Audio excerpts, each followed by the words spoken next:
This morning, media mogul Diddy Combs remains in a New York jail accused of both sex trafficking and racketeering. And less than a week ago, Combs was sued by former Danity Kane member Don Richard, who claims he sexually assaulted her, deprived her of food, and refused to pay her adequately. This lawsuit is separate from the federal charges Combs is facing right now. Joining us now is Richard's attorney, Lisa Bloom. Thanks so much for being with us. What was your client's initial reaction to Combs being charged this week, first of all? So I think Dawn and our team, we were very surprised. We knew that the grand jury was investigating, but it's still a shock when somebody as powerful and as wealthy as Sean Combs is actually getting charged with serious crimes. Well, so let's go ahead and talk about your case. What are you alleging Combs did? So on behalf of Don Richard, our case alleges sex trafficking, sexual assault, physical assault, that he refused to pay her monies that she earned as a singer in the bands Danity Kane and Diddy Dirty Money over the years, that she witnessed incidents of abuse. She tried to intervene. She was not permitted to intervene. She was threatened.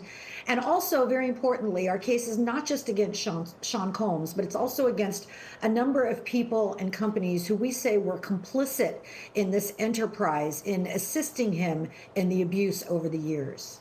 Yeah, so much has come out since that initial Cassie civil suit. We have reached out for a statement from Combs' attorney, who has told other media outlets that your client is trying to rewrite history, that your claims are false, and that Richard is trying to get a payday. Those are his quotes. How do you respond to that?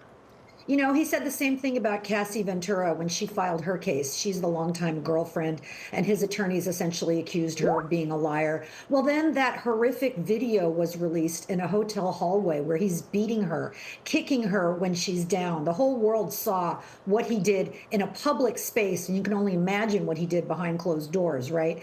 And then he had to backtrack on that attack on Cassie Ventura verbally by his attorneys and say, oh, I'm so sorry, I'm so embarrassed. You know, he had to basically admit it and try to show remorse, which wasn't very convincing to anyone. So I think his claims of denial should be looked at with a lot of skepticism.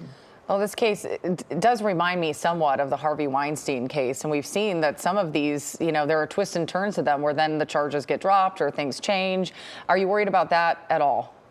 Well, I would also liken it to the Jeffrey Epstein case, and I represented 11 victims of Jeffrey Epstein, and people have long been saying, what about the people around him who were the enablers, like Ghislaine Maxwell, who was brought to justice?